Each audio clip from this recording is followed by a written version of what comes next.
One Man's Family, brought to you by Fleischmann's Yeast.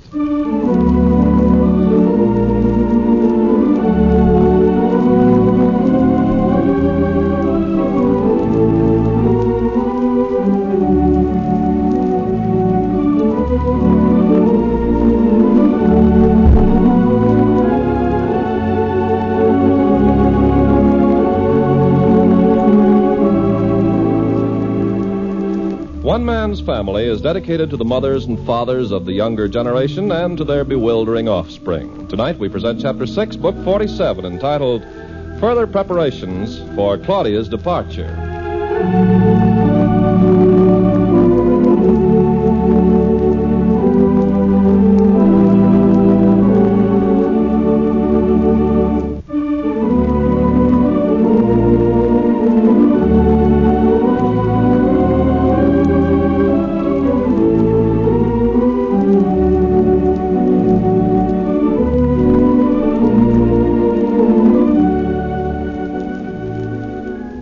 The middle of August finds the Herbert Dairy Ranch down the peninsula lying warm and still and fragrant in the enervating heat of midsummer. The hills are gold with the dry, dead grass, and not a breath of air disturbs the shimmering atmosphere. Even down under the spread of the giant maple trees in the front yard, there's little relief. Shade? Yes, but a good substantial temperature in the shade. And this is where Mother Barbour, Clifford, Claudia, and Teddy have taken refuge for the moment. Claudia and Teddy are in abbreviated sunsuits, and Cliff is wearing a pair of overalls but is bare above the waist. Mother Barbour is enfolded in a huge bib apron, and in her lap is a great pile of freshly picked string beans, which she's budding and stringing and dropping into an enameled kettle at her side.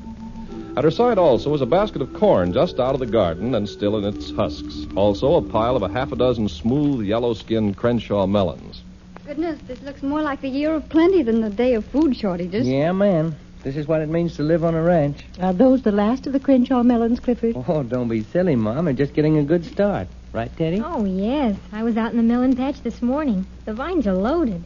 Is that corn good? What do you mean good? It's out of our garden, isn't it? The last had worms in it. Oh, running down the old family garden plot, huh? Well, all I know is it had worms. Show me an amateur garden that doesn't. Want some help, Mom? Stay where you are, Claudia. I'm just keeping my hands busy. Even at 140 in the shade, you have to keep your hands busy? Of course. Not me. I have no other desire than to lie here in the grass and simmer. Simmer is right.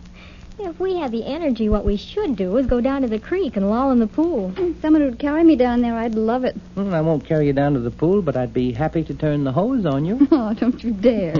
It never gets so hot, Cliff can't think of something to tantalize somebody. Hey, I never did. Jack was the humorist in the family. Oh, by the way, I got a letter from Jack yesterday. Did Irene tell you? Yes, I read it. I didn't. Anything new? He's being transferred. Well, you mean out of the Paramarines? But I thought he was just finishing up his training. Yes, that's what his last letter said. That's right, he did finish. Now he's being sent to the Marine Field Artillery School. And I'm just happy. Yeah, parachute jumping is rough and tough and no holds barred. But Jack knew that when he went into it. Oh, this isn't Jack's idea. Oh. Oh, no. Somebody went over his record and discovered he was a married man with a child and ordered him transferred. But they knew he was married when he asked to become a Paramarine. We thought so, but apparently they didn't. Well, that's the service for you. 1 minute you are, and the next minute you're not. Is he unhappy about it? Didn't say so if he is. Said he'd know every branch of Marine warfare before he got through. Thing is, now he's liable to be transferred back from the coast. He doesn't know where? Not yet. Well, there's one thing. This probably means he won't be shipped out of the country for maybe another 3 or 6 months. Yes, I've been thinking about that. Uh-oh. Here comes Margaret. She's busier than a bird dog down here on the ranch. On the go from morning till night. Hi, Margaret. What goes? Oh, hello, Uncle Cliff. Well, aren't you going to say hello to the rest of us? Hello, everybody. Grandma, where's Grandpa? Why, Margaret, I think your grandfather's upstairs lying down. Oh, is he sick? No, just having a nap. But I don't have to have a nap. No, I know you don't. Well, then why does Grandpa? Well, I don't suppose he really has to have it, but he enjoys it. I don't. I hate bed, except at night. Just an old bed hater, huh? What are you doing, Aunt Claudia? Oh, just lying here on the grass. You want to join me? Oh, no, I've got other things to do. Busy, huh? Yes, I've got to go and find Skippy. Well, I think you should run back of the house playing with the kittens. Okay. Where are you and Skippy going? Well, we're going out and hunt for doodlebugs. Oh, I see. Well, we are, too. Well, I didn't say you weren't. Well, if you have any luck, Margaret, save me one, will you? One what? One doodlebug. Oh, we don't catch them. We just get them to come out of their holes in the ground, then we look at them. Oh, I see, huh? So I guess I'd better go now. Okay. Bye now. Bye, everybody. Bye. The things that occupy an infant's mind. Hates beds and loves doodlebugs. Are Hazel and Hank and Pinky still in the kitchen? I guess they are. Canning fruit on a day like this. No, thank you.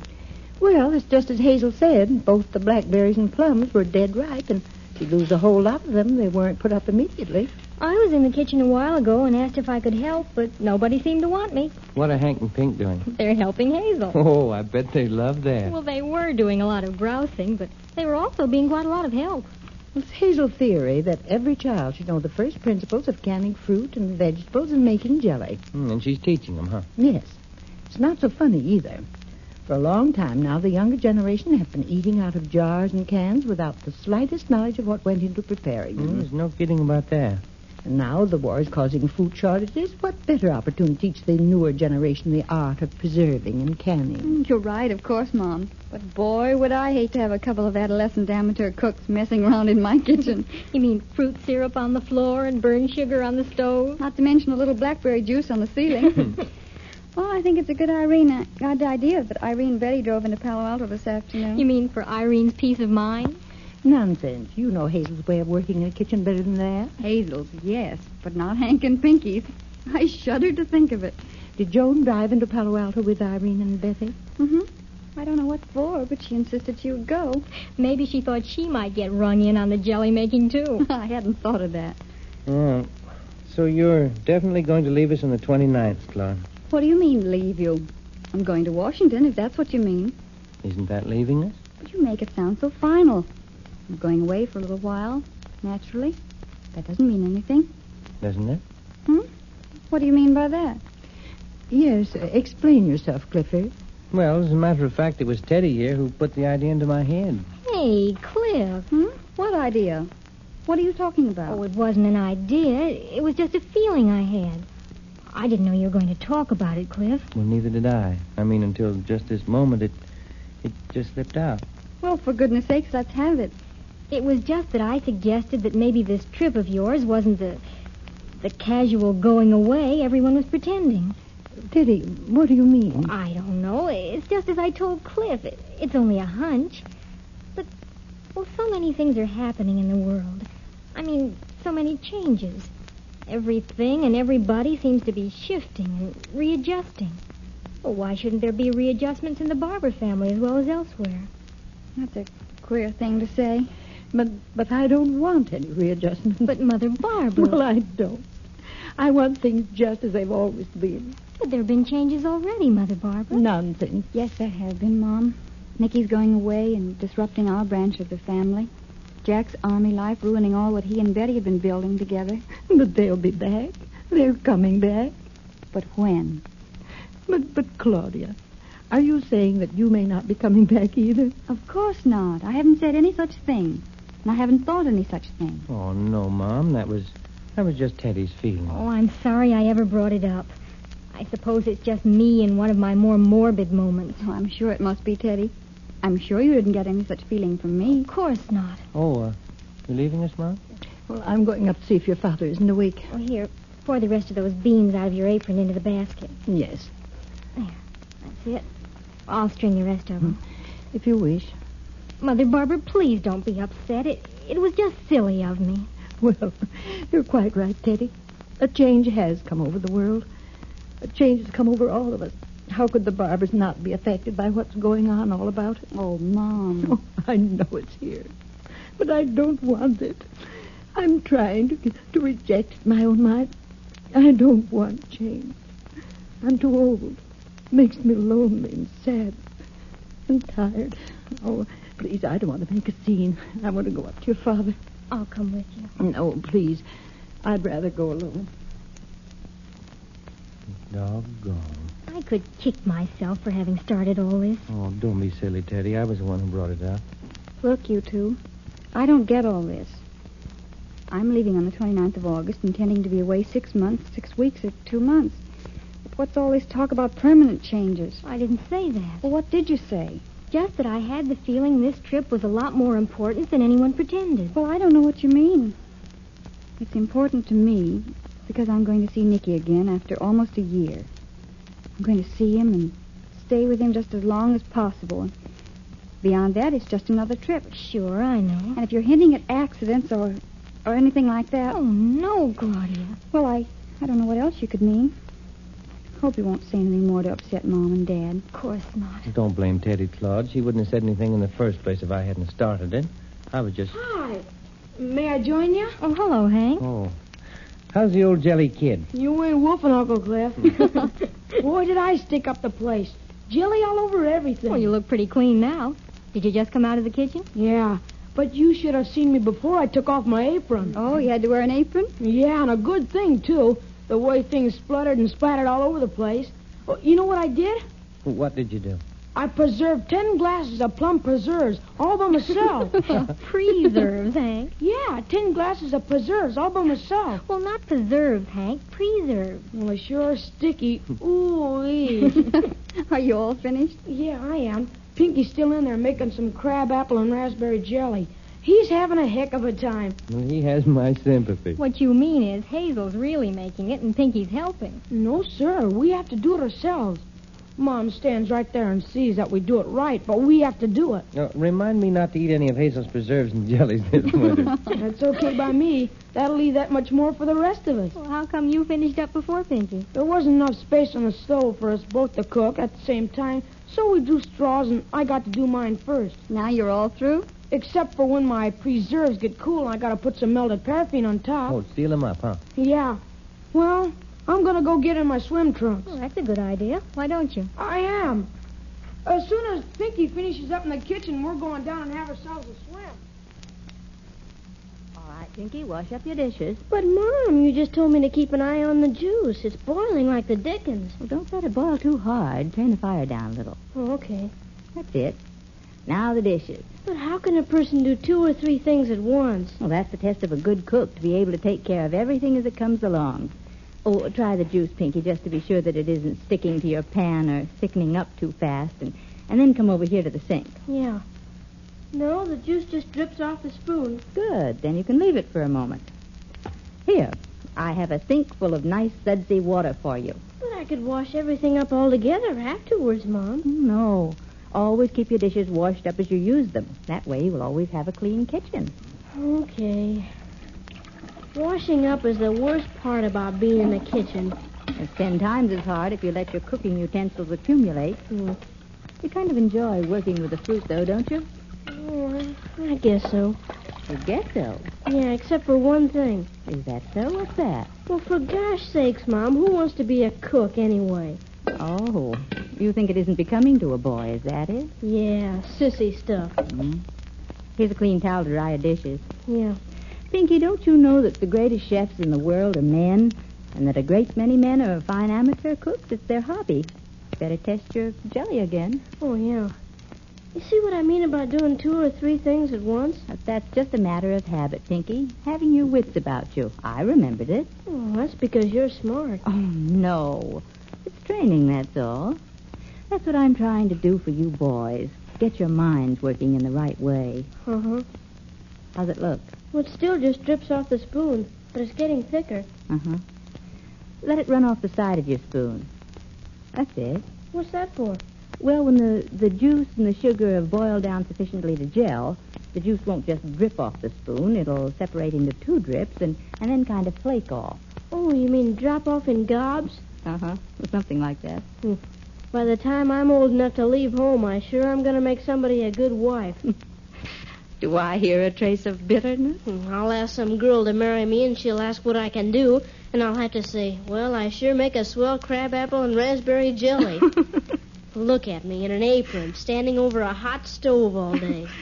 You'd better test that again. Yeah. You know, Pinky, as a matter of fact, all these little things I'm teaching you and Hank about the kitchen and housekeeping are things you'll appreciate someday, and so will the girl you marry. Why? Because they'll give you a keen appreciation of what her problems are in the home.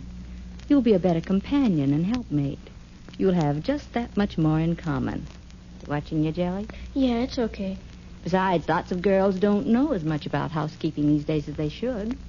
Think how you'll be able to help her. Yeah, that's what I thought. What do you mean? A guy knows how to do kitchen stuff, and what happens? His wife finds it out, and bluey, he has to do it all the rest of his life. Oh, now, Hey, Pink. hey, it's done. Look at her. It breaks into 2 drops. Try it again. Yeah. Here, you see? 2 drops, and then it kind of all comes off in a sheet. Good. Turn your fire off. Have you got your jelly glasses ready? Yeah, these are them in this pan of hot water. Mm-hmm. That'll keep the glasses from breaking. Now take your dipper and dip out of the kettle and pour slowly into the glasses. Yeah. Oh, I like this part. Oh, careful you don't scald yourself. That thick juice is terribly hot. Not too full. Leave plenty of room for paraffin. Yeah. Boy, there's going to be a lot of it. Yes. I think you'll have 12.5 glasses at least. Oh, and Hank thought he was so smart with his old preserves. Here, you're slopping. Keep your mind on your business. Oh, I better move these full glasses over on the draining board. I'm getting too crowded. I'll move them. Now, get the rest of that liquid out of the kettle and into the glasses. And when the kettle's empty, run water into it before that stuff has a chance to freeze. There, that's the end of it. Oh, boy, doesn't that look nice and clear? Now, that's because you skimmed all the froth off the top as it boiled. You see, the boiling brings the impurities and foreign matter to the surface. Hey, I'm going to put my name on every glass when it gets cold. Crabapple and Raspberry Jelly by Pinky Herbert. A very good idea. Well, all that's left now is to wash up the dishes. Oh, wash up the dishes, wash up the dishes. That's right. And don't forget to give the stove and draining board a good scrubbing. Hey, you going to leave me? Uh-huh. I've got to bathe and change before the afternoon's gone. You go ahead and clean up, and I'll inspect when I come down. But Hank and I are going swimming. Why not? But be sure the kitchen's clean first. Okay. All the time, clean up after yourself. Hey, Mom, Well, where are my swimming trunks? they're out hanging on the clothesline, Pinky. Okay. Oh, hello, Paul. What are you doing here in the living room? Oh, hello. Oh, I just found it the coolest spot on the dairy ranch at the moment. You just out of the kitchen? Just out of the kitchen and on my way up to repair the damages. Well, you do look a little overheated, but otherwise quite yourself. Well, thanks, but I don't feel it. What I long for right now is a large bathtub full of soap suds and tepid water. Then soap suds and tepid water by all means. Thank you. See you in a little while. By the way, what are you reading? Oh, something I wish I weren't. Was that my mommy? What's that? Oh, it's you, Margaret. Yes. Was that my mommy? That's right. She just went upstairs to bathe and change. Well, I guess I won't go up there. Why, you afraid she'll want to bathe you, too? Yes, or comb my hair or something. What are you reading? Oh, just a pamphlet I picked up in the bookcase over there. Will you read it to me, Uncle Paul? Out of this pamphlet? Yes, please. Well, I guarantee you won't like it. Was it a story? Well, I'll let you judge for yourself. It's called the Compilation of Facts and Figures Concerning the Minimum Wage Law in the State of New York. Oh, You want me to go on? well, I don't think so. No, I don't either. How'd you get your knees so dirty? Oh, playing. Uncle Paul, Well, what makes people get old? because that's the way nature arranged it. Well, why do they? Well, look at you. 7 years ago, you were a little mewling infant. Oh, I bet I wasn't either. Yes, you were, because I saw you. All squirming and red and hiccupy. Did you hate me? No, you couldn't help it.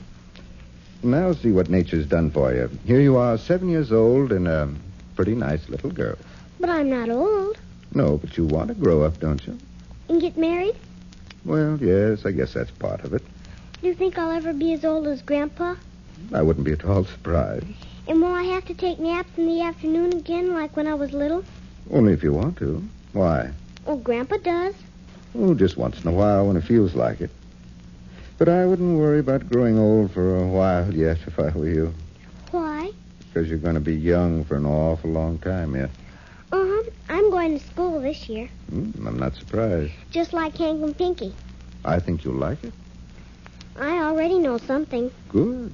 You want to hear what I know? Very much. All right.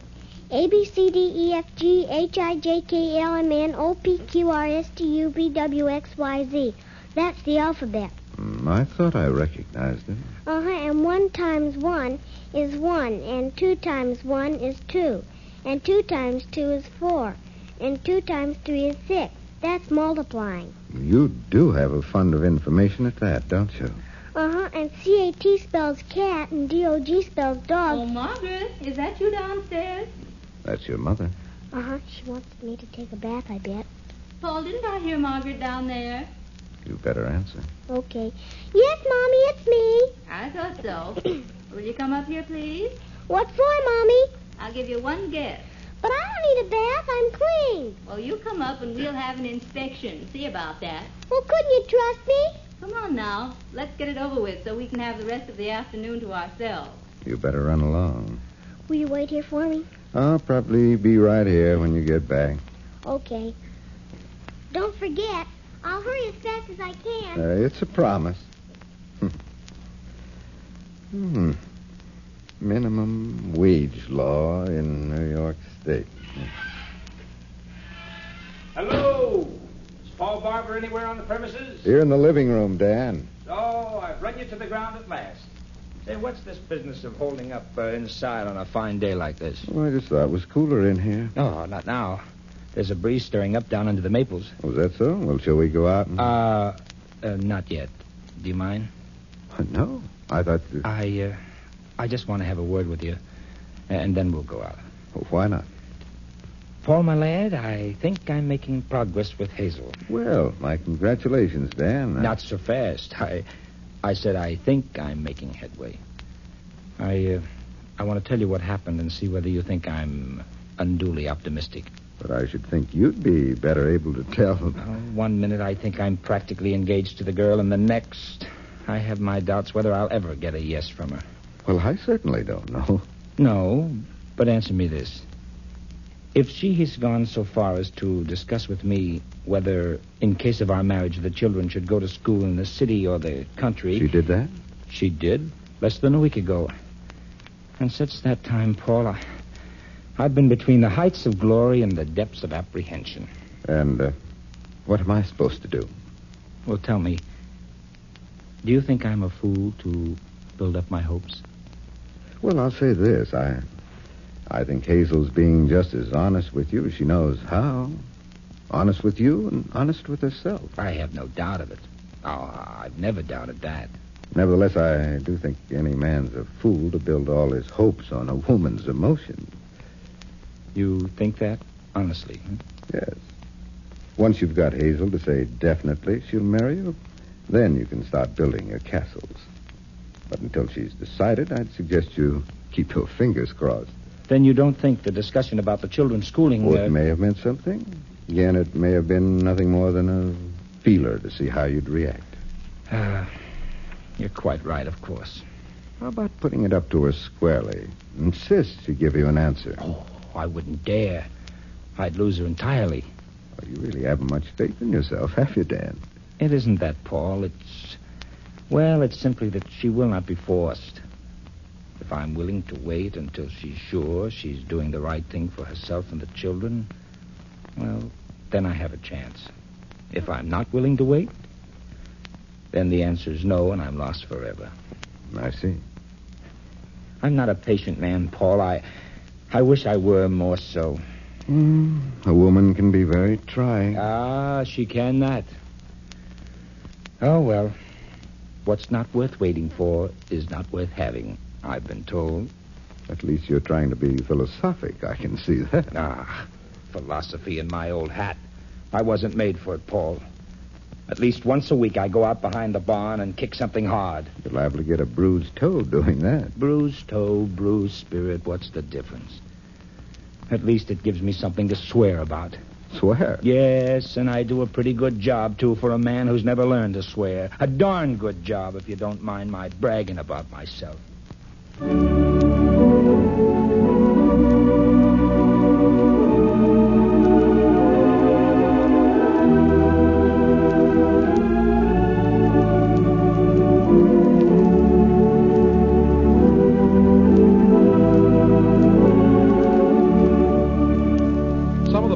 Discussing a little of this and that. No kidding, Cliff. who do you think is the most important woman in the world today? I still say Mom is. Yeah. Oh, sure, Mother Barbour is the most important woman in our immediate world. But, I mean, who do you think is the most important woman in all the world? Who would you say, Claude? Mrs. Roosevelt, maybe? Madame Chankashek? Or perhaps Ovida Kolpabi? You're not very definite, are you, Claude? No, I'm not. But I think they're all important women. Uh-huh. But who is the most important woman? What do you think, Hazel? Well, I'd say the American housewife is the most important woman in the world today, Teddy. She doesn't get any fanfare or glory, but she's doing a 24-hour job that's mighty important to the war effort. Mean keeping the old home fires burning and all that? Oh, that's only a small part of her job, Cliff. For one thing, the American housewife has had to learn to be an even better buyer in order to keep down inflation. Mean she's had to learn how not to buy, unnecessarily, I mean, to do that? Mm-hmm. And she's got to be a pagliacci. You know, laugh when she feels like crying in order to keep up the family's morale. Oh, yes. And probably her greatest contribution to winning the war is keeping up America's high standards of health, in spite of rationing and shortages. Well, there's no argument there, Hazel. Thanks to what the American housewife has learned about nutrition and the importance of vitamins in the diet, the health of the American people has never been better. But, of course, there's still room for improvement. So, friends, if you haven't been able to put as much into your war job as you'd like to because you lack energy and vitality, maybe it's because your diet is short on important vitamins. If that's the case, give Fleischmann's 7-Day Vitamin Pickup a chance to help you. Now, this means taking 2 cakes of Fleischmann's yeast every day for 7 days straight. You see, Fleischmann's yeast with the yellow label is the only fresh yeast on the market with both vitamin B complex and added amounts of vitamins A and D. And when you mix it with tomato juice, which contains vitamin C, you've got a delicious vitamin cocktail that contains every vitamin known to be needed in human nutrition. And only 2 vitamin cocktails give you the daily minimum requirements of vitamins A, B1, C, and D, and a supply of all the vitamins in the B complex group. So ask your grocer tomorrow for a week's supply, 14 cakes of Fleischmann's yeast. And then, last thing every night, first thing every morning, drink a vitamin cocktail, Fleischmann's fresh yeast in cool tomato juice. Yes, drink it, America. To your health.